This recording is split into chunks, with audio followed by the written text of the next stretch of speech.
Glória a Deus.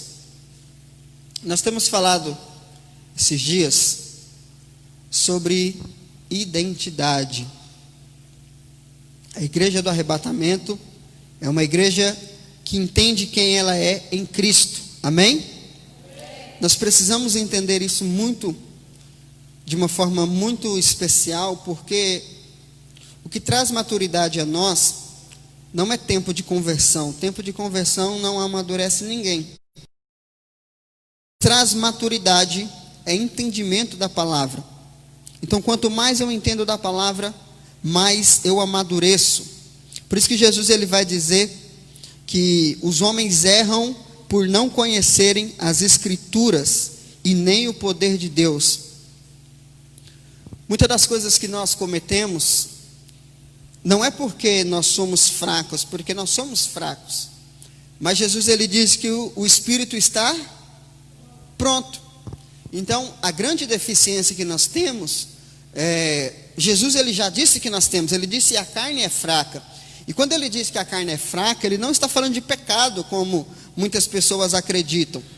Quando Jesus ele diz está pronto, a carne é fraca, a gente precisa entender o contexto. Ele está com os seus discípulos no monte em um período de oração. E Jesus pediu aos discípulos, olha, orem comigo pelo menos por 1 hora. Segundo a mente de Jesus, o povo aqui está só no fogo, sai fora. Segundo a mente de Jesus, segundo a ideia de Jesus, orar é no mínimo 1 hora. Como é que está o seu relógio? Pega aqui, tá? Como é que está o seu relógio de oração? Jesus disse assim, poxa, vocês não aguentam orar 1 hora comigo? Tipo, Jesus disse que o mínimo de oração é 1 hora. Será que nós estamos longe ou não? E aí, dentro desse contexto, Jesus vai dizer, vigiai e orai, porque o Espírito na verdade está, mas a carne é? Qual é o contexto? Oração. Então ele está dizendo, o Espírito está pronto para buscar a Deus, o Espírito está pronto para viver a vontade de Deus, porém, a carne é fraca. Então quando Jesus está dizendo que a carne é fraca, ele não está falando da tendência pecaminosa, ele está falando da tendência de não conseguir fazer a vontade de Deus. Amém? Então por isso que nós sobre a nossa identidade, para quebrar o jugo dessa carne e fortalecer e dar vida ao nosso espírito. Amém? Você sabe que você é corpo, alma? Você sabe disso? Então você aprendeu errado. Porque você é espírito, alma e corpo. Seu corpo não é o centro, seu corpo é o final. Tanto é que os bichos vão comer ele. Para quem morrer, né? Para nós que seremos arrebatados. Amém? Então vamos lá. O que nós já vimos até aqui? Nós já vimos que antes da fundação do mundo, Efésios capítulo 1, nós estamos no capítulo 1 ainda, amém? A Bíblia vai dizer, Paulo vai nos ensinar que Deus nos escolheu. Diga, antes do mundo ser criado, Deus me escolheu. E a Bíblia, Paulo vai dizer, nós somos amados por Deus antes da fundação do mundo. Antes da fundação do mundo, Deus nos declarou santo. Antes da fundação do mundo, Deus nos declarou justos. Antes da fundação do mundo, Deus nos declarou abençoado. E antes da fundação do mundo, Ele nos chamou de filhos. Então, nós estamos estudando com base no livro de Efésios. E o livro de Efésios ele é uma carta onde ele vai trazer maturidade, conhecimento de causa sobre a identidade da igreja. Nós lemos até o versículo 5 e nós descobrimos essas coisas aqui. Eu queria que você fizesse essa declaração com fé comigo. Coloque a mão no seu coração aí. Diga assim, eu sei que em Cristo eu sou escolhido de Deus, amado por Deus, santo de Deus, justo de Deus, abençoado por Deus e filho de Deus. Se você pode, você tira uma foto disso aí. Você que está em casa, tira um print aí ou anota aí. Por quê? Porque essa é uma declaração de fé. O que é declaração de fé? Declaração de fé é quando você verbaliza aquilo que você crê. Então, todas as vezes que você pegar isso aqui e você verbalizar isso, você está quebrando uma legalidade do diabo na sua vida. Então, quando o diabo disser para você que você é qualquer um, declare: eu sou escolhido. Quando o diabo disser que Deus te abandonou, que Ele não te ama, você declara o quê? Eu sou amado. Quando o diabo quiser apontar seus defeitos, você é pecador, você não presta para nada, você vai dizer que você é o quê?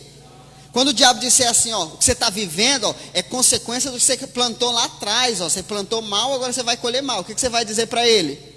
Eu sou justo. O que é justo? Justificação é declarar o culpado inocente. Você é culpado, irmão, mas para Deus você é inocente. Amém? Amém? E o diabo fica endemoniado quando você entende isso. E quando as coisas começarem a ser travadas na sua vida, você vai dizer o quê? Eu sou abençoado. E por final você vai declarar que você é? Se você fizer isso, pelo menos uma vez por dia, todos os dias, depois você me conta de onde você vai estar daqui 2 meses. Amém? Faça um desafio para você. Mas como vocês não fazem nada, estou de boa, né? Entendeu isso aqui ou não? Tirou foto? Posso passar? Então tá. Vai fazer? Amém, irmão. Obrigado, viu? Por que Deus fez tudo isso? Por que sangue de Jesus tem poder? Por que Deus fez tudo isso? Alguém pediu para ser salvo? Alguém pediu para Deus criar o mundo? Por que Deus fez isso por nós? E aqui nós continuamos o nosso texto, Efésios capítulo 1. Pega a sua Bíblia aí. Efésios capítulo 1, versículo 6. É o texto que nós vamos começar lendo hoje.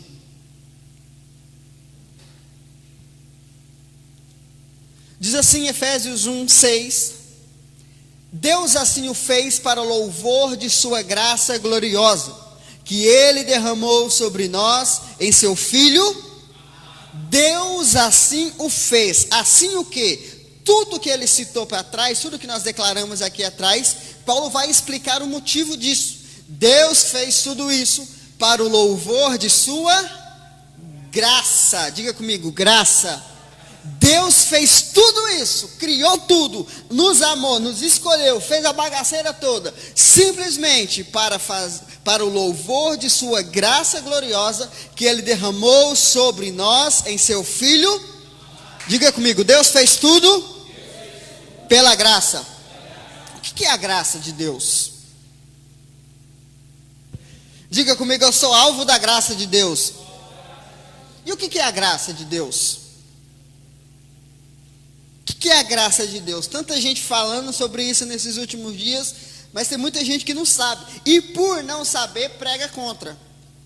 Diga comigo, a falta de conhecimento traz ignorância. Por isso que Paulo, ele sempre traz fundamentos dentro das suas cartas, porque o que ele está trazendo não é simplesmente uma palavra legal, o que ele está trazendo é um fundamento da palavra, amém?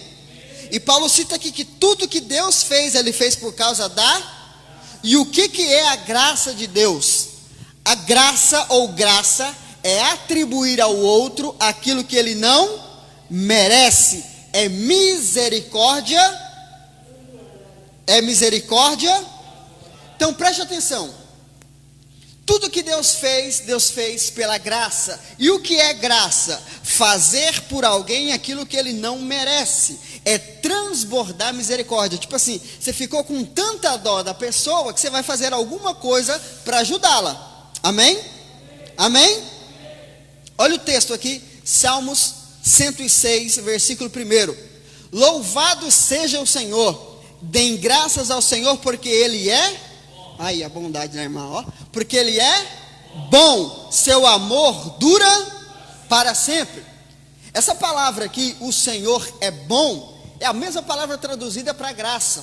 Quando você lê o Antigo Testamento e você lê misericórdia, você lê bondade, é a mesma palavra para o Novo Testamento, que é substituído por graça. Diga comigo, Deus age conosco, fazendo o que eu não mereço.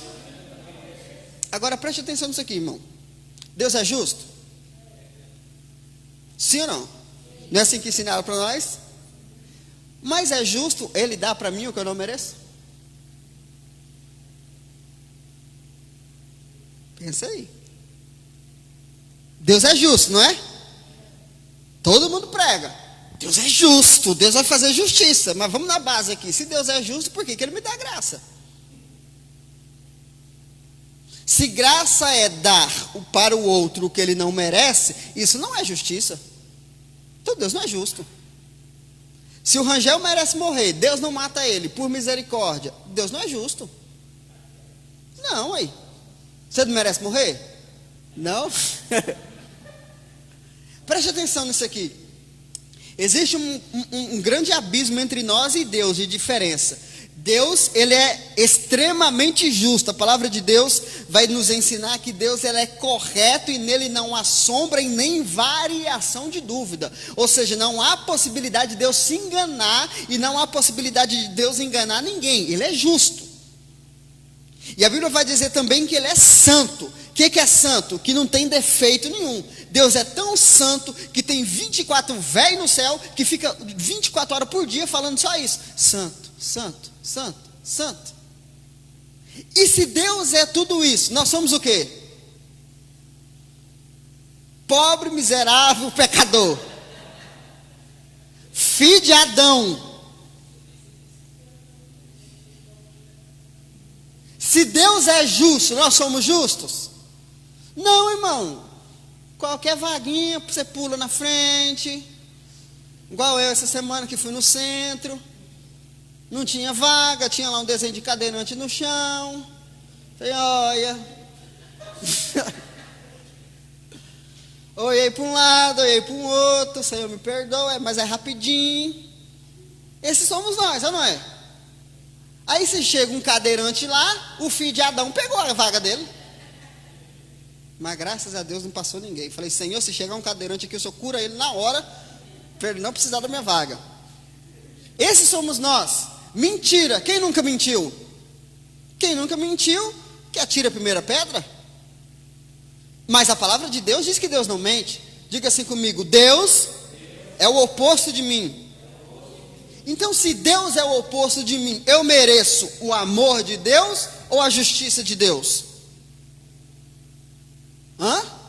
Eu mereço o juízo de Deus, sim ou não? Mas tudo que Ele faz pela... Deus é injusto. Chegamos a essa conclusão. Diga comigo, Deus é justo. Sim ou não?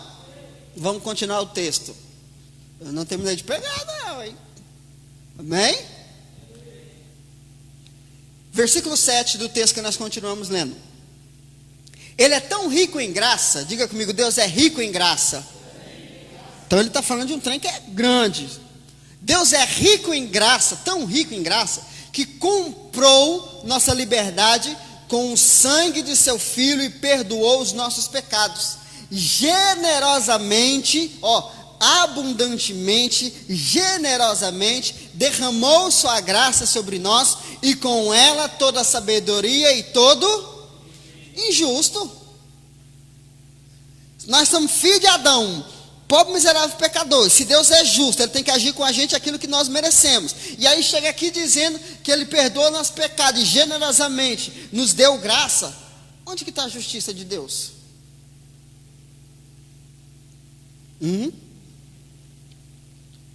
Diga comigo, a justiça de Deus, a graça de Deus se manifestou na cruz.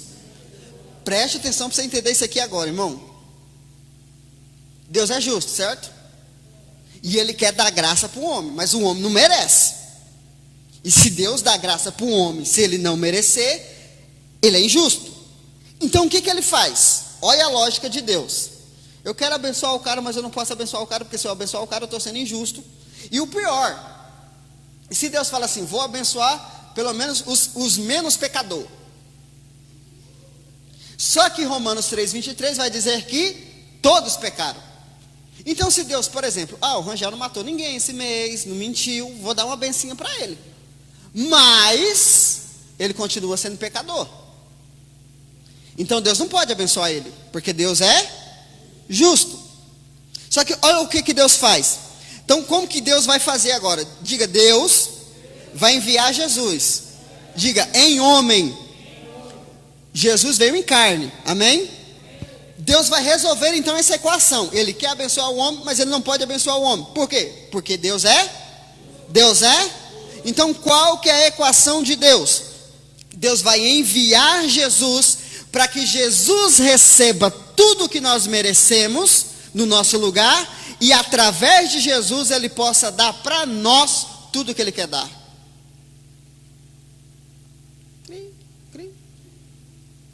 Olha a matemática de Deus. Deus é justo? Então eu quero abençoar o cara, não posso. Então o que eu vou fazer? A ira que era para descer para Jaque, eu vou mandar para Jesus. Jesus está descendo como homem, certo? Então ele vai representar toda a humanidade. Então Jesus vai receber toda a ira que era para você, e a bênção que era para Jesus, ele vai passar para você. Justo? Justo ou não? Sim ou não? Não. Jesus não tem nada a ver com a bagaça, uai. Só que tem um problema. Jesus vem da onde? Então a ordem não vem de você, vem dele. Por isso que é justo, porque ele não pediu sua opinião. Ele decidiu receber o que é seu e decidiu dar o que era dele. A justiça de Deus se baseia que tudo o que nós merecíamos que Deus fizesse conosco, ele fez com Jesus. Por isso que Jesus ele precisava vir em carne, ele precisava ser um homem, porque ele representava toda a humanidade. Então toda a ira de Deus, que era para descer sobre o homem, que o homem merecia, Deus derrama sobre Jesus para haver justiça. Amém? Nós vamos ler. Eu queria que você guardasse esses textos, anota esses textos por favor, que é importante. Isaías 53, famoso, que você já conhece, eu já li bastante aqui, 4 e 5. Apesar disso, foram as nossas enfermidades que ele tomou sobre si, e foram as nossas doenças que pesaram sobre ele. Ponto aqui. É muito importante você entender, ele começa citando, o texto, se você for ler o texto, não tem nada a ver sobre doença, não tem nada a ver sobre cura, não tem nada a ver sobre nada. Só que ele cita aqui, foram as nossas enfermidades. Por quê? Porque enfermidade espiritualmente é consequência da queda de Adão. Então quando Isaías cita aqui, Isaías não está falando simplesmente de cura, Isaías está indo na raiz. A enfermidade vem por causa da maldição, mas foi a nossa maldição que ele tomou. Ele não está falando de doença, ele está falando da raiz, da maldição. A maldição que gerava enfermidade, a maldição que gerava doença, ele tomou sobre. Aí nós pensamos que o seu sofrimento era o castigo de Deus, e de fato era. Porém, castigo por sua culpa não era, era por nossa rebeldia. Diga comigo, a ira de Deus, que era para mim, veio para Jesus. Justo? Justo, porque ele fez, ó, então eu topo. Se você topa um negócio, ele é justo? Sim ou não? Sim, mas Jesus topou um negócio. Então Jesus está representando toda a humanidade. Ele foi ferido por causa da nossa rebeldia, ou seja, há uma transferência. Esmagado por causa dos nossos pecados. Sofreu o castigo. A palavra castigo aqui é juízo. Sofreu o juízo para que fôssemos restaurados, e recebeu açoites para que fôssemos curados. Então qual é a justiça de Deus? Deus, antes de beneficiar você, ele vai ferir a si mesmo, porque Jesus é o Filho. Quem fere o Filho está ferindo o Pai. Só que aqui é o inverso, é o Pai que está ferindo a si mesmo. Olha que amor desgramado, né? Para salvar aquela filha de Adão, eu vou me matar. Você morreria, Júnior? Não morre. Ai, Deus, vamos lá. Diga comigo, Deus fez justiça matando Jesus. Forte, né não? Porque quem merecia morrer? Você. Para mim que essa cara sua, Lisa, não, você merecia mesmo. Romanos 3, 23. Pois todos pecaram e não alcançaram o padrão da glória de Deus, mas ele, em sua, ela de novo, nos declarou justos por meio de Cristo Jesus, que nos resgatou do castigo. Ali se aprendeu que é o quê? Juízo. Ele nos resgatou do juízo por causa dos nossos. Então o que garante que eu vou passar pelo juízo de Deus? A minha raiz, o meu pecado. O que vai fazer o resto da humanidade toda enfrentar o trono branco é a maldição, é a herança de pecado de Adão. Por isso eles serão condenados. Amém? Mas nós que estamos em Cristo, Ele nos resgatou. Não tem juízo para você. Amém? Deus, preste atenção agora que Paulo vai explicar. Deus apresentou Jesus como sacrifício pelo... De quem é o pecado? E o pecado gera o quê? Castigo. Então Deus apresenta Jesus como sacrifício para o juízo, ou seja, para quebrar o juízo, com o sangue que Ele derramou, mostrando assim sua justiça em favor dos que... Então como que Deus derrama graça sobre você? Não matando você, mas matando aquele que te representava, Jesus. Amém? No passado, Ele se conteve, diga comigo, Ele conteve. Ele se conteve e não castigou os pecados antes cometidos. Lembra que eu disse? Deus, Ele te trata de acordo com aquilo que você merece. O homem está pecando, Ele merece o quê? Mas Deus não fez isso. Deus não trouxe juízo, pois planejava revelar sua justiça no tempo presente, no tempo agora. Com isso, Deus se mostrou justo. Como? Condenando o pecado, e justificador, declarando justo o pecador que crê. Então olha só o senso de justiça de Deus. Vê se não é de outro mundo. Deus não é homem não. Vou fazer justiça. Como? Vou me matar. Acabei com o problema do pecado. O problema não era o pecado? Acabou. E vou fazer mais justiça ainda. Quem crê que eu morri e ressuscitou, também vou perdoar os pecados também. Olha que doideira, irmão. Deus é justo ao resolver o problema do pecado em Cristo, e é justificador por meio da fé. Quem se aproximar de Cristo e crê que Ele morreu e ressuscitou pelos seus pecados, não tem culpa mais diante de Deus. Essa é a graça de Deus. Amém? Amém? Então, por nos amar, Deus Ele toma uma atitude extraordinária. Deus toma para si a nossa culpa, e em Cristo Ele derrama toda a sua, por causa dessa culpa, e a partir disso manifesta graça, como? Atribuindo a santidade de Cristo a nós, mediante. Então o que Deus faz? Me dá seu pecado que eu dou para Jesus. Se você crê em Jesus, eu dou a santidade de Jesus para você, e aí eu posso agir com graça para você. É por isso que sem a graça de Deus, é por isso que sem a vida entregue a Cristo, Deus não pode fazer o que Ele tem para fazer na minha vida.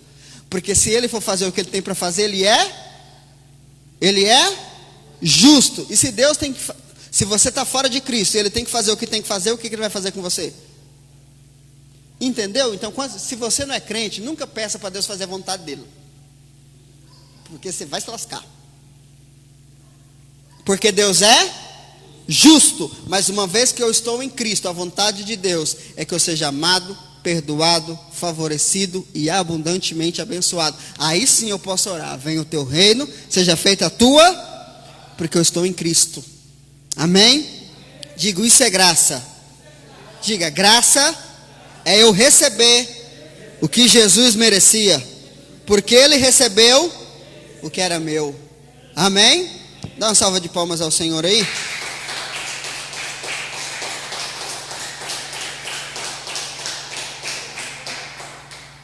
Infelizmente,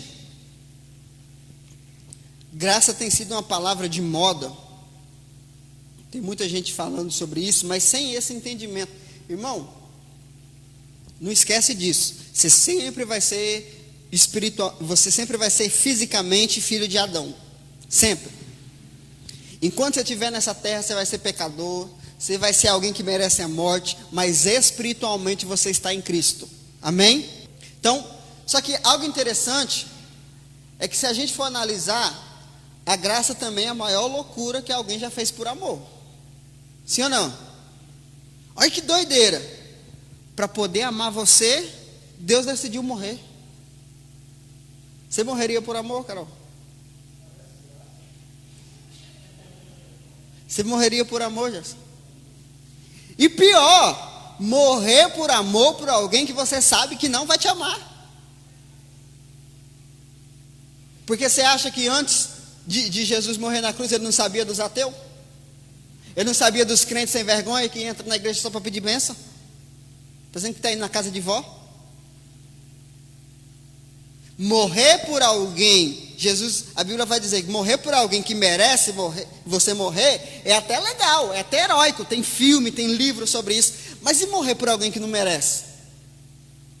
Jesus, ele é a maior manifestação do amor de Deus, ele é Deus sendo morto na cruz, para que ele pudesse ter acesso a você e poder te abençoar, amém? Amém? Então o que é graça de Deus? Graça é Cristo recebendo a ira de Deus que era para nós, e nós recebendo da vida dele para nós, amém? Amém? O texto continua, versículo 9 de Efésios 1. Agora Deus nos revelou sua vontade secreta a respeito de Cristo, isto é, o cumprimento do seu bom propósito. Qual era o propósito de Deus? O plano é esse: no devido tempo, ele reunirá sobre a autoridade de Cristo tudo o que existe nos céus e na terra. Além disso, em Cristo, nós nos tornamos herdeiros de Deus, pois ele nos predestinou conforme seu plano e faz que tudo ocorra de acordo com a sua vontade. O propósito de Deus era que nós, os primeiros a confiar em Cristo, louvássemos a Deus e lhe dessemos. O texto continua, e Paulo então ele vai explicar, olha, Deus fez tudo isso por causa da graça. Aí ele vai explicar o que é graça. Aí no final ele termina dizendo assim, ó, Deus só fez tudo isso porque ele queria te deixar feliz. Deus é meio doido, não é? Quando você dá um presente para alguém, você dá por quê? Porque você quer agradar a pessoa, sim ou não? Sim ou não? Ou porque você está querendo ser agradado.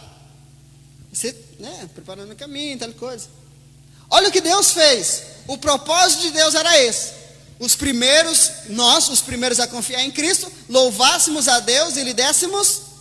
O que Paulo está dizendo? Deus só fez tudo isso para você dizer obrigado. Isso mostra que Deus, ele não é refém de nós, pelo contrário, ele só fez porque ele tinha demais. Então quando a Bíblia diz que você é abençoado, Deus não está fazendo um esforço, irmão, ele só vai te abençoar para você agradecer, porque ele já tem demais.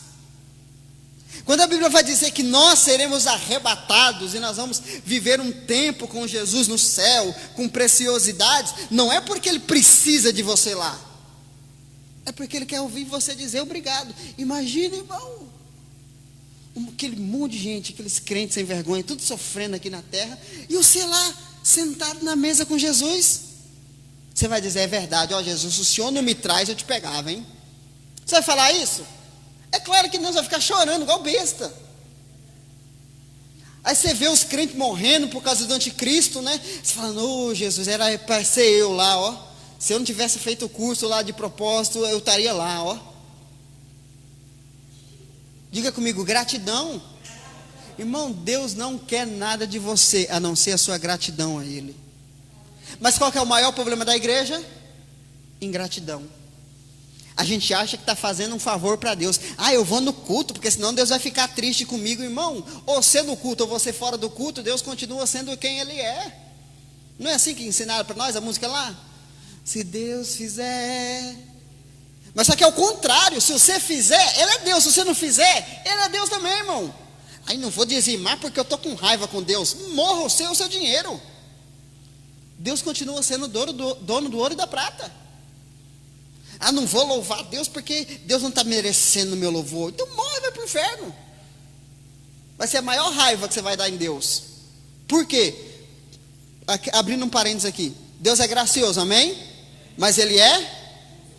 E ele é tão justo que aqueles que não receberam a graça, ele vai trazer todo o juízo daqueles que receberam. Então imagina, irmão, Júnior não, tá, Jaque, você na fila do trono branco para ser julgada pelos seus pecados. Aí Deus olha para você e lembra de Jesus morrendo. Aí alguém foi pregar para você, você falou que era mentira. Diga comigo, o juízo de Deus não é pelo que eu fiz, é pelo que eu rejeitei. João 3,17 vai dizer que essa é a condenação do mundo. Eles não creram no Filho de Deus. Ah, você vai para o inferno porque você é cachaceiro. Você vai para o inferno porque você fez tatuagem. Não, você vai para o inferno porque você não aceitou Jesus. E ele vai ficar bravo com você.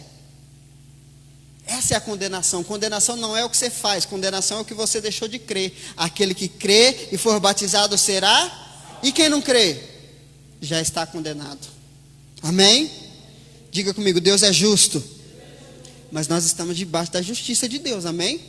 A ira de Deus que fique para lá. Nós vamos viver a graça dele sobre nós. Amém? Amém? Você precisa entender isso. Porque senão a justiça de Deus vem sobre você, você está achando que é a vontade dele. Não é. O tempo agora é o tempo da graça. Amém? Aprendeu alguma coisa? Tá bom, né? Já cansei de falar. Só quero ver mais uma coisa. Tem só mais uma coisa aqui que eu quero ver com você. Se você tiver sua Bíblia aí, eu precisava que você grifasse esse versículo na sua Bíblia agora aí. Eu vou parar de pôr texto aqui. Vocês não estão trazendo Bíblia para a igreja mais? Você que está na sua casa aí, ó, eu sei que você não está com Bíblia, caça ela aí. Que eu quero que você grife esse texto na sua Bíblia agora. Porque é um texto que vai quebrar muita teologia errada que você aprendeu. Pode coisar já. Efésios 1, nós paramos no versículo 13. Diz assim: e agora que vocês ouviram a verdade, diga a verdade. Que verdade? Tudo isso que Paulo ensinou. Jesus morrendo, apanhando, por você ficar livre, porque você é abençoado, você é filho e pau. Tudo que ele falou nos versículos anteriores. Agora você ouviu a verdade. Ou seja, existe uma mentira. Em nome de Jesus. Porque a igreja que Paulo está escrevendo, a carta que Paulo está escrevendo é para uma igreja. E Paulo está dizendo assim, ó, vocês ouviram um trem que não era verdade. Agora vocês ouviram a verdade. Cuidado com o evangelho que você ouve, porque nem todo o evangelho é o evangelho de Cristo. Porque o evangelho de Cristo se baseia nos 12 versículos para trás que nós lemos. Deus matando Jesus em favor do pecador para exercer justiça. Amém? Se o evangelho que você ouve, prega e crê, não for esse, você está no evangelho errado. Amém? Então agora que vocês ouviram a verdade, as boas novas do juízo. As boas novas do juízo, é? Está lendo bem, hein, irmão? Diga comigo, salvação. A verdade de Deus é a salvação. A verdade de Deus é a graça. A verdade de Deus é Cristo pagando por nós. Tudo que eu ouço fora disso não é a verdade de Deus. Amém? Então agora que você ouviu a verdade, que verdade? As boas novas da salvação. Aí, ó, você que não sabe o que você tem que passar para frente, é isso aqui que você tem que passar, ó. É o quê? Isso. Pessoal comissionado aí, você tem que passar o quê? Isso. Fica passando outras coisas aí que você vai queimar também, besta. Ei, quando creram em Cristo, olha que loucura, irmão.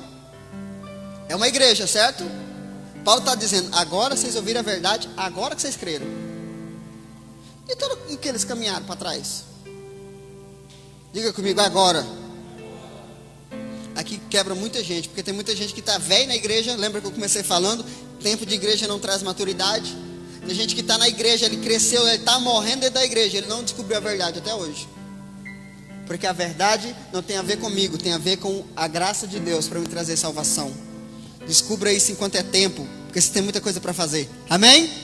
E agora que vocês creram, Ele colocou em vocês o selo do Espírito Santo que ele havia prometido. O Espírito é a garantia de nossa herança, até o dia em que Deus nos resgatará como sua propriedade. Para quê? Para você dizer obrigado. Sabe qual é a maior alegria de Deus? Quando você vai orar assim, chorando, dizendo obrigado. Irmão, Deus fica realizado com isso. A maior alegria de Deus não é quando você vai chorar, mendigar. A alegria de Deus é quando você chora de gratidão. Diga comigo, as minhas lágrimas não movem Deus. Deus é que move minhas lágrimas. Deus quer te fazer chorar, irmão, de gratidão. O diabo é que te quer fazer te chorar de tristeza. A tristeza que Deus quer para você é uma tristeza, um choro de gratidão. Amém? Agora olha que coisa interessante. Deus faz tudo. Mata Jesus, traz bênção para nós, e já estaria tudo certo aqui, não tá? Primeiro que a gente não pediu nada. Já teria resolvido nosso problema, sim ou não? Só que tem mais, diga comigo, tem mais. Diga, tem mais. Por quê? Porque a Bíblia vai dizer que ele sabe fazer, Deus só sabe fazer uma coisa: abundantemente além daquilo que pedimos ou... Imagina aquilo que nós não pedimos. Então diga comigo, tem mais. Então além de morrer no meu lugar, além de me livrar do inferno, além de abrir a porta de salvação para mim, Deus ainda faz uma coisa: Ele me dá o selo. Diga comigo, selo. Quem está selado aí? E o que é o selo? Aleluia. Ai, Jesus Cristo. O selo, ou seja, o Espírito Santo, é a garantia de tudo o que foi prometido será cumprido. Diga comigo, Deus prometeu. Não, preste atenção nisso aqui, irmão. Diga comigo, o selo. O que é selo? A maioria das Bíblias vai dizer penhor. Aqui é quando você vai comprar alguma coisa e você não tem dinheiro suficiente para comprar.